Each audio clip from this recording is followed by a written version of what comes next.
Everybody, so today we are going to cover the topic in the continuation of the previous topic. We have already covered the dorsal column tract, and today we are going to cover the anterolateral system or the pain pathway or the lateral spinothalamic tract. This slide has been previously projecting the blue depicting the ascending tracts and the red depicting the descending tracts. We have covered the medial lemniscal pathway, and today we are going to cover the lateral and anterior spinothalamic tracts. Already told in the previous lecture that the LS of the brain shows thalamus being the middle of the portion of the brain. Therefore, the spinothalamic tracts are more medial than the spinocerebellar tracts. It makes us easy to actually depict and memorize the location. Now, the sensory information carried out by the ALS pathway can be divided as stimuli and information carried out by the AS and information carried out by the LS. The anterior spinothalamic tract carries crude touch and pressure, and lateral spinothalamic tract carries pain and temperature. Now, before moving further, we must clearly understand the concept of pain. Pain is a highly exclusive feeling because it is an aggregation of unpleasant sensory as well as emotional experience. That will help us to understand further why there are certain types of innovations, certain types of collaterals in different highly specialized areas, because pain has an additional component of emotional and motivation. Now it also is associated with actual or potential tissue damage. That means that initially the information is detected in the form of potential tissue damage, and then at the level of the dorsal gray horn, it is with the help of highly specialized dorsal Hall cells, it is getting modulated, modified, and reaching in a highly filtered and transformed form to the higher centers of the brain. That forms the basis of gate inhibition theory, which is not the topic of discussion of today's lecture. Now there are frequent terms which is being used like fast pain, slow pain, dull type of pain, sharp pain. So we must be clear in our mind. Fast pain, as the name suggests, is acute type of pain of short duration lasting less than 0.1 seconds. It is highly localized and located only on the superficial part. Whereas slow type of pain, also known as the dull type of pain or aching pain, the duration is more prolonged of 1 second or even later.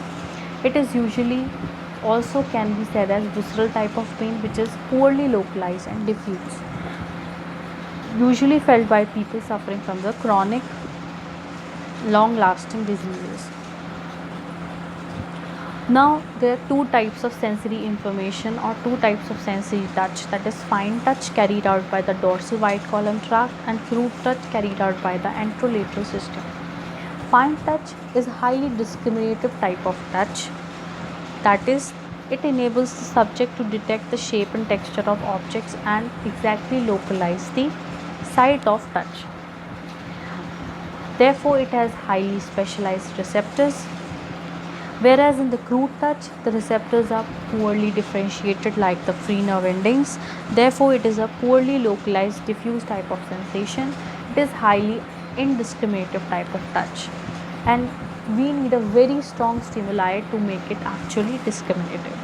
Therefore, we can also say that crude touch is a type of light touch, that is basically perceived when we test with the help of a cotton wick is a crude type of touch, and the touch which we test with the help of sharp object like needle, compass, pen is a fine type of touch. Now basically the gray matter is thrown as the dorsal gray horn and the ventral gray horn. So these gray matter is thrown in the form of laminae, which are nothing but the aggregation of the specialized neuron cell bodies. Now the point of importance for the ALS pathway is that basically sensory efferent fibers of A delta and C fibers, they are reaching the specialized lamina number 1, 2 and 4. There they are in communication with the specialized aggregation of cell bodies or nuclei like substantia gelatinosa or nucleus proprius or both. And after relaying and synapsing into these specialized nuclei, the second order neurons, they start their course. So it is important that the nuclei which are responsible for further preceding the information of ALS pathway are located in lamina 1, 2 and 4, and they are substantia gelatinosa or nucleus proprius. Now the information which is together carried by the sensory efferent fibers before reaching the dorsal gray horn is together known as the tract of Lissard.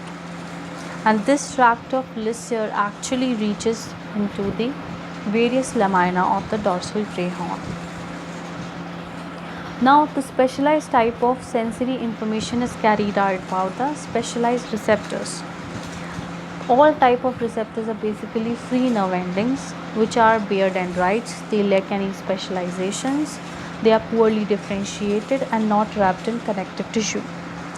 These dendrites are specialized depending upon the type of stimuli they take, like pain carrying free nerve endings will be named as nociceptors, which carry the sensations and changes in temperature will be known as the thermal receptors, and further other free nerve endings will be specialized depending upon the information like tickle, touch or other some type of specialized sensations that they carry. In addition, crude touch is also perceived by superficial type of located receptors of skin like Merkel disc endings, which is also an important receptor of anterior spinothalamic tract pathway. Now basically we are talking about thermal receptors and pain receptors. Thermal receptors have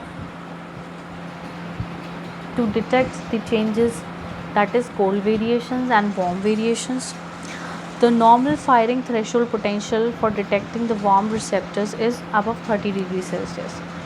Above 30 degrees Celsius, the rate of firing potentials increases and it is maximum up to 46 degrees Celsius. But at 40 degrees Celsius, the cold receptors are generally inactivated.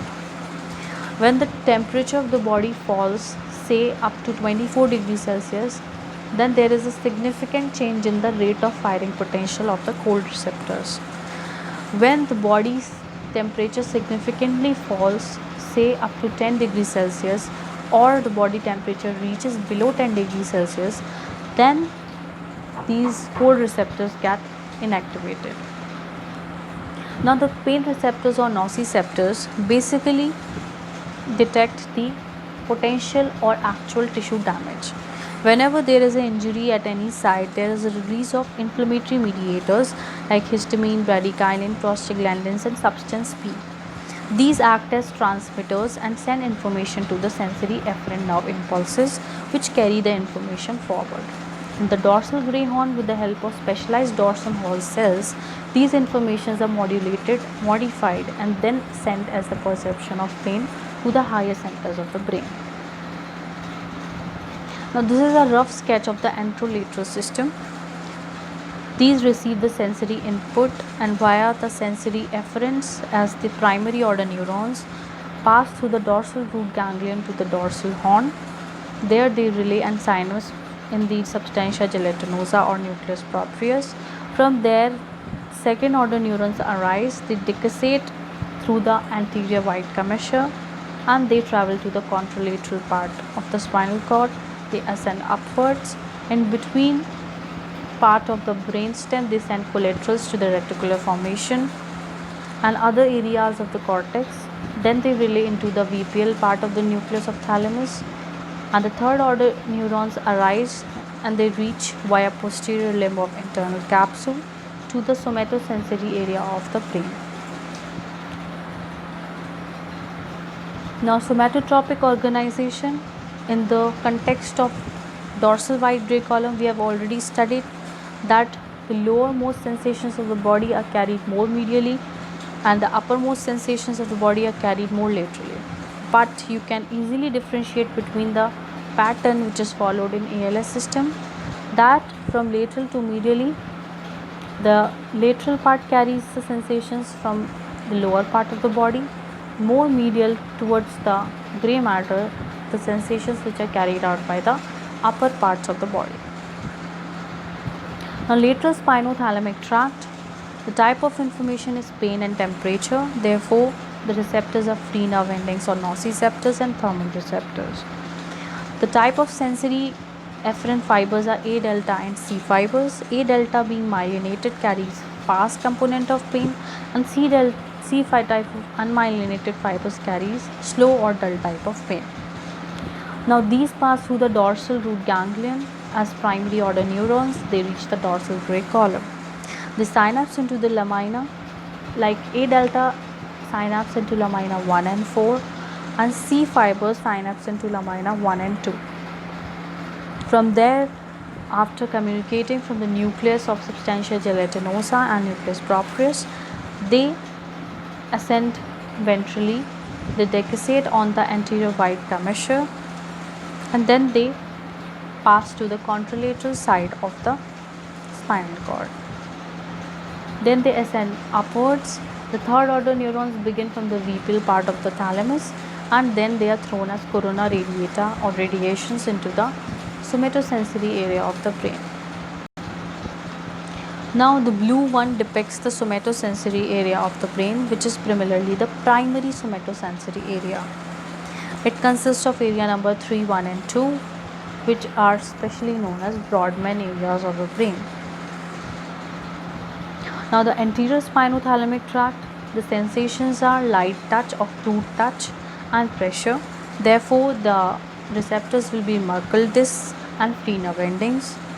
The first order neurons, as the sensory fibers pass through the dorsal root ganglion, they reach to the dorsal gray horn, similarly relate to the laminas respectively, communicate through the nucleus. Second order neurons, they pass anteriorly, they decussate through the ventral white commissure and pass to the contralateral side of the spinal cord. The second order neurons ascend upwards. The synapse and the third order neurons start from the vepal part of the thalamus. They are projecting into the cerebral cortex area number 3, 1 and 2. Now here we can easily differentiate between the difference of lateral spinothalamic and anterior spinothalamic tract. You can see at the spinal cord level, after decussating, the second order neurons of the anterior spinothalamic tract are located more anteriorly in the white column than the lateral spinothalamic tract. However, the course of the second order neurons ascending upwards is similar, and both of them reach the vepal part of the nucleus. It is important for the ALS to note that there are certain collaterals which are sent to the reticular areas and homeostatic regions of the brain stem, because pain has an important emotional and motivational component. During pain, there is very much important drive of the autonomic response system. Therefore, there is constriction of pupil, sweating, the increase in heart rate and blood pressure can also be seen. The areas of cortex other than the somatosensory area which are also receiving collaterals from this pathway are anterior cingulate area and insular area. The anterior cingulate area is modulating the emotional component, and the insular area is responsible for identifying the intensity and perception of pain. Now this is the comparison between the medial lemniscal tract and the lateral spinothalamic tract. First thing to note is there is different type of sensory information which is being carried, so there are different types of receptors. The other thing to note is that the medial lemniscal pathway carries ipsilateral information at the level of the spinal cord. However, they decussate at the level of the brain stem and then pass to the contralateral side of the brain. But the lateral spinothalamic tract or the anterior spinothalamic tract carries information and they decussate at the level of the spinal cord only. Both of them reach the vepal part of the nucleus and then remain carrying the information to the 3-1-2 areas of the brain. So the summary is that There are free nerve endings which are not specialized. They carry different types of stimuli. There are two types of sensory efferent fibers, A delta and C. Depending upon the structure, they carry the different type of sensations. There are different types of lamina in which they synapse. From there, the second order neurons arise. They dissociate at the level of spinal cord. They ascend upwards, relay into the vepal part of the nucleus. Also send collaterals to reticular formation areas and other areas of the cortex. In between, the pain is perceived in the form of potential tissue damage, which is identified because of the information which is sent in the form of release of transmitters like glutamate and substance P. There is considerable plasticity and highly specialized dorsal Hoare cells which are actually acting as a gate, and they modify the impulses of pain. These modified impulses are then further carried to the higher centers of the brain. This was all about today's lecture. If you really like the lecture, then please press on the like button, share, subscribe, also comment your views or your doubts. Thank you, and stay tuned for the next video lectures coming.